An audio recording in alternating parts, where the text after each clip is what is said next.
Hello everyone.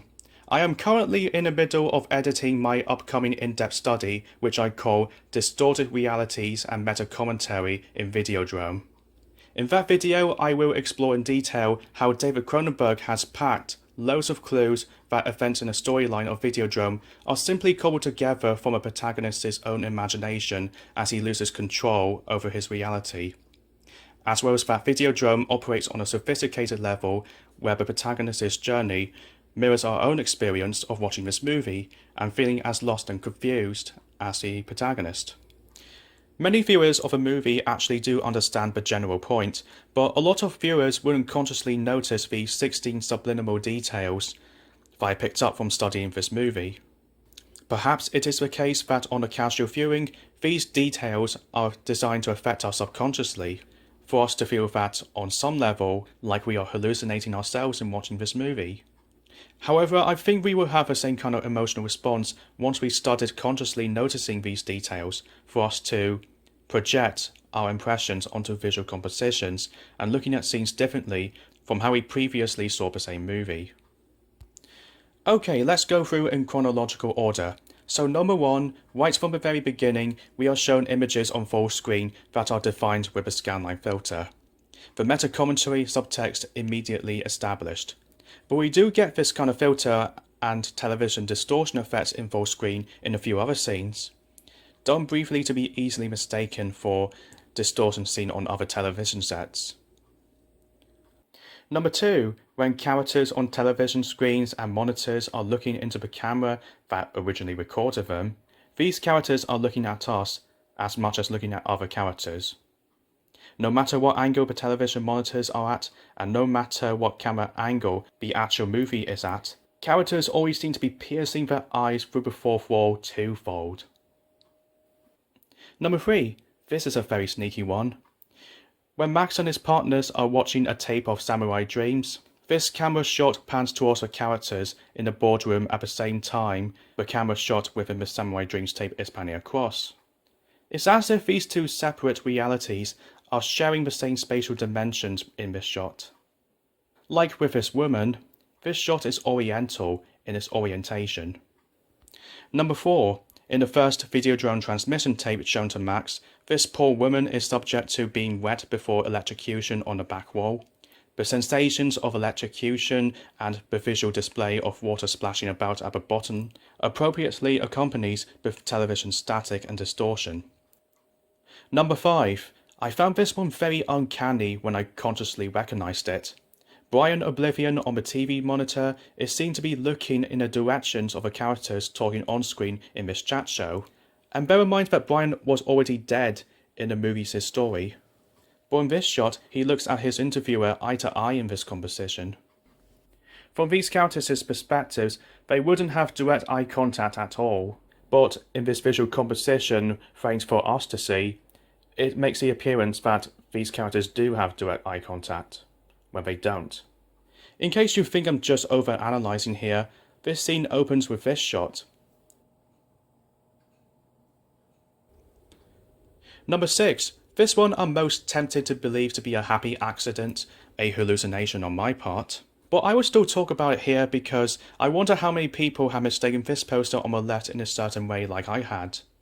I always thought of this poster as depicting a box that opens up with rays of light. But when I found the real poster for the actual 1978 movie just called The Evil, it turns out that this is actually a trapdoor to hell that sucks its victims into it. And yes, it is an appropriate comparison to the Videodrome technology sucking Max into its warped dimension. Number 7, the Videodrome set is dominated with red and black colours. Typically, it has red walls. These colour combinations make their little presence elsewhere in the movie, which may be considered happy accidents. But for me, the biggest red flag that these colour combination parallels are deliberate is shown in this deleted scene. See how it compares with this scene? And look how red that lamp is, ensuring colour continuity with a red background. Number 8, tying in with the previous point, the Videodrome tapes are associated with warm lighting in this scene.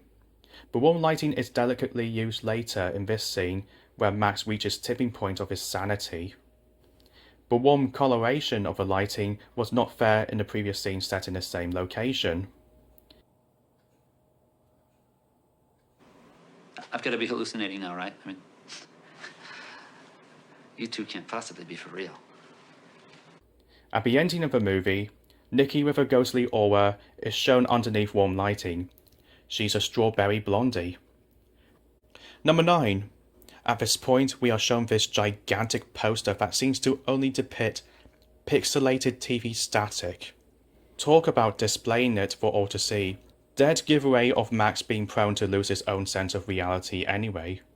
In terms of subliminals though, I wonder if this detail worked magic in some way when it was shown in lower quality on television and cassette back in the 1980s, which might have made the details of this poster look slightly animated, like with these little objects seen on Brian Oblivion's desk on video playback. Number 10. When Max hallucinates Nikki on TV, the image on TV transforms into a big mouth, ready to swallow anyone that comes near. We even get to see it in close-up ourselves in our own comfort space. Careful. It bites. It's interesting how screen technology can distort a person's appearance by size alone, and this is magnified in a cinema screening context. As a fun little exercise, measure the length and girth of this beast on the actual device you are watching this video. Number 11, we have background posters that are so ruffled on display that the lighting distorts their appearance, which I suspect might have been done to make us hallucinate what we see on those pictures. Think about it, some of these pictures are placed on impractical positions, and Max's apartment with all of its posters is a constructed set. Harlan is even positioned on this one, which we never get to fully make out, so I believe these pictures to have some kind of significance. This one reminds me of Columbo, but I don't think that's actually what this picture is. If any of you know who this guy actually is, let me know in the comment section. Number 12, in this scene where Max's sanity has really started to slip with a murdered body appearing and disappearing between scenes, the apartment is dominated with Venetian blind shadows which go across characters' faces, much like these shots with the scanline filters. That's right, I'm convinced of this comparison. This is a constructed set, and look at this poster prop seen on the right here. Very briefly shown in 2 seconds of the entire movie. There is also this birdcage prop with no bird in it, only a humanoid figure trapped within its stripy bars, as stripy as the Venetian blinds and the scan lines. Max is trapped in his own fantasy world. Number 13. See this bookcase? It looks like it's full of books, but look at it from this angle. It's almost as one-dimensional as this movie. Number 14. In this shot where workers are shown carrying door frames, one of them, which Max nearly walks into, really looks like a stretched version of a wooden television set. I am not the only person saying this. Film historian Tim Lucas, who did hang around on set of Videodrome and personally interviewed Cronenberg, he drew the comparison too in his commentary for our video. Number 15, we now come to the very final moment of a movie. Max looks into a bonfire and positions himself in front of it.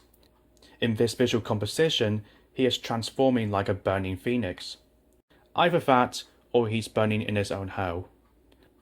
And number 16, this one took me by surprise when I was analysing this movie. These ending shots depicting Max's suicide may look the same, but there are small discrepancies between these shots. Have a look for yourself.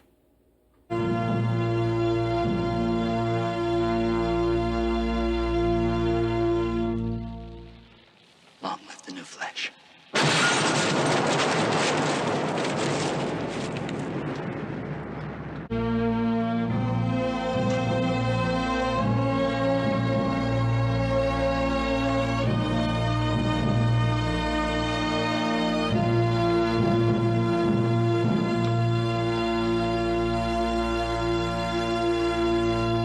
Long live the new flesh.